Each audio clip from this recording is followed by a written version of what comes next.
Value can change everything in a sealed Magic the Gathering product. The individual single cards can be worth so much money, the players get tempted to crack boxes. But right now, with the sealed market as dead as it is, but the singles market doing so well, what's going to happen when those two collide?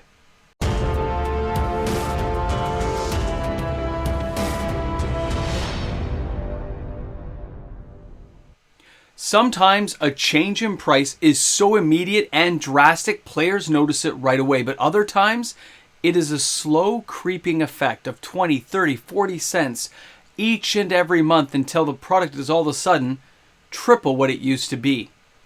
Welcome back, everyone. MTG Moxman here, and thanks again for hanging out with me on the channel. And this has started to happen in the secondary market. We have a lot to talk about in today's video, covering new product, the stuff that's just been released, but even slightly older product. The way the prices are starting to creep up, and with Wizards of the Coast less likely to reprint right now, we may have a little bit of a collision effect in prices that players will want to be aware of. Now, when we take a look at the overall pricing structure for a lot of newer cards, they failed for the rares to get above a couple of bucks. Mythics, you're lucky if you have one or two mythics in a box set that are worth more than $20, and that has brought a whole depression to the sealed market, where nobody wants to buy anything because sealed market boxes are just so expensive for almost any of the product line you may be interested in buying, because there's no value in the secondary market. But now, with less boxes being opened and the whole rumor mill going about how difficult the print runs are going to be going forward, knowing players are buying less, this is going to lead to some issues. And they are starting to happen. Now, if you guys follow things going back even as far as Zendikar Rising, go ahead and take a look at some of the Pathway cards. You'll notice they're selling an average of 30, 40 copies every couple of days. It's continuous, like a flow. Cards like Valakut Awakening, one of the cards I talked about earlier when that thing first got released, that people should pay attention to that land, when it was like $1 card. $6, $7 now. Okay. Have you taken a look at cards from Brothers War? These cards are starting to creep up all over the place. It seems to be like 20, 30, 40 cent increments, but it's week after week, month after month that these slow increments keep piling on. And no, the stock is not dwindled, guys. This is not the sky is falling, we're running out of cards. This is just an overall effect on the market. This is a warning call that if there are cards you've thought about getting, cards you're interested in, yes, Wizards of the Coast is always going to reprint these cards.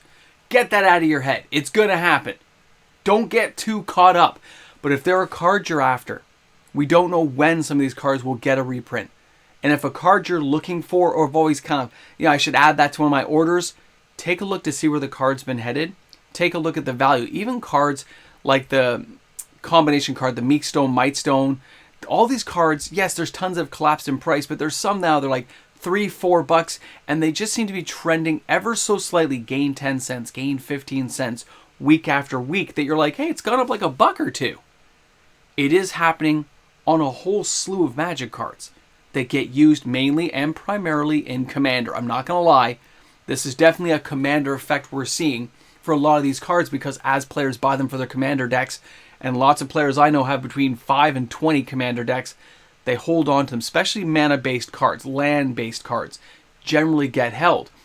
But there's lots of even creature-type cards that are being held longer, not re-entering the market, and again, that supply and demand, it's causing little tiny increments. So what does this mean? What are we going to face in the next 12 months? Probably nothing. Honestly, guys, probably nothing. There'll be little increases here or there. But as play boosters really hit into the forefront, and cards from Ixalan, the Lost Caverns, some of those cards are already creeping up. You look at the rares, take a look at the mythic slots, there's a whole bunch of cards that are falling into that $5, $10 slot that we haven't seen for a while. And that's a direct correlation to cards not being cracked in boxes. With the rising prices, we are seeing less opened, which is driving the secondary market prices higher.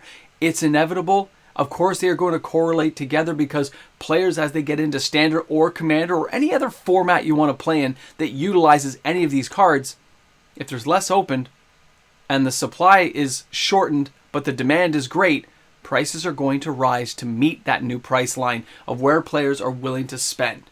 And in some cases, you're like, it's only an extra 50 cents.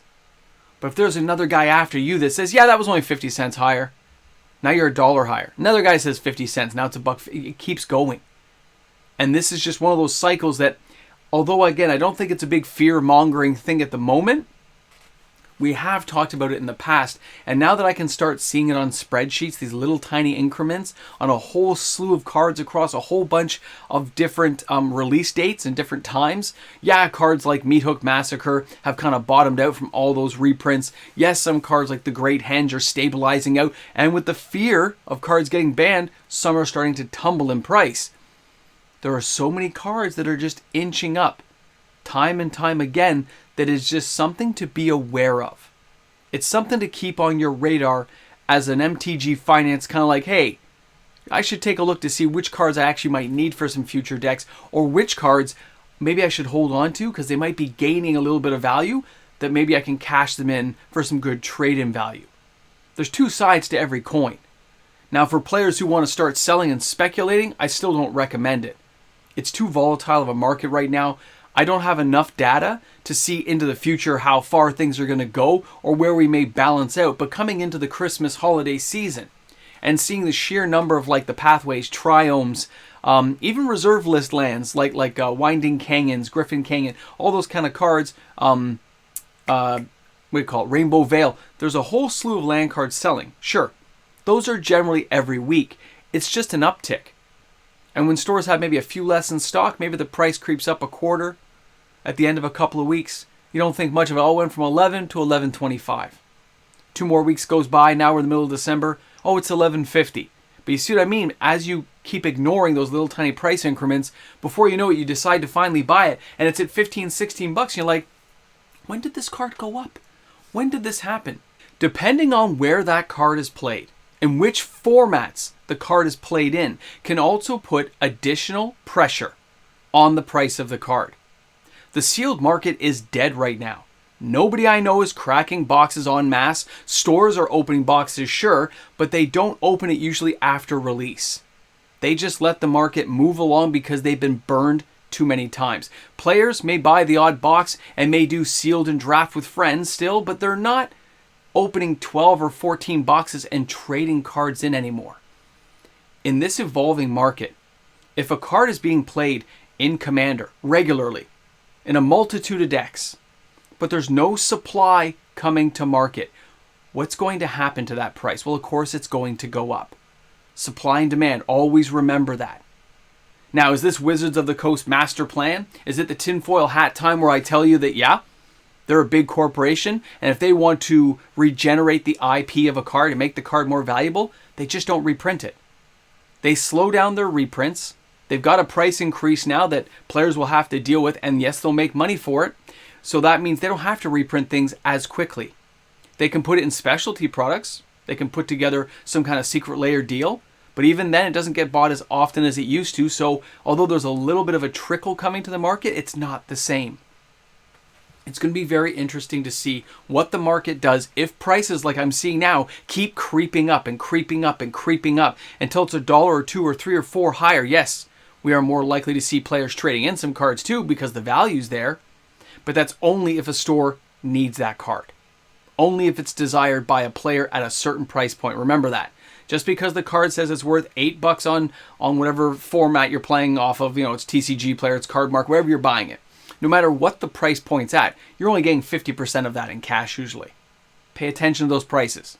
Hopefully you can strike a good deal if it's a card you're after, and if you're selling, you're hoping to maximize as much as you can. Keep this stuff in line, guys. Keep it buttoned up. Pay attention to the prices because things are really shifting out there, and I don't think as many people are paying attention to it as they should be. Thanks again for hanging out with me today. I really hope you guys enjoyed the video. I'm looking forward to seeing those comments in the comment section. And of course, if you enjoyed today's video, you made it till the end, I hope you guys will consider subscribing to the channel, joining in the fun we have here each and every day. I'll see you guys tomorrow for another video. Hey guys, welcome back to the end of the video with all the amazing patrons we have here on the channel. A reminder to all the patrons and YouTube membership members that the live stream is this weekend, 6:30 Eastern Standard Time on Sunday. I'll see you guys all there. Welcome back to the Ramble Jamble. You made it to the end. Put a boomstick in the comments section so I know you made it this far. I know you're one of those people. Yeah. Yeah, boomstick. Now, we're here at the end. Guys, the amount of cards, and I only looked at about 30, because there was cards I was tracking for other purposes. And I noticed all these little tiny increments of going up, just overall, over the course of the last like 3-4 months. And when I looked at the overall supply and demand thing, it looks like demand is staying steady for a lot of the cards I was looking at. But the supply is actually shortening a little bit. Just a little bit. But that's causing the prices just to creep up. Like, it's millimeters. But it's a whole bunch of cards.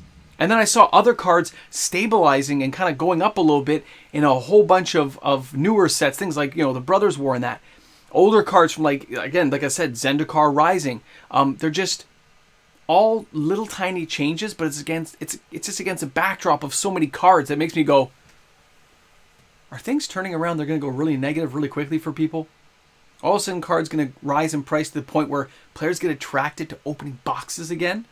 Well, don't worry. My tinfoil hat theory doesn't go that far, because the prices would have to go up a lot more to make those boxes attractive. But the thing I find funny, the older boxes, things like Zendikar Rising, has the box topper card. Remember those cards? Remember we opened those here. When you look at those boxes now, they're still cheaper than what we're going to see for anything on Play Boosters.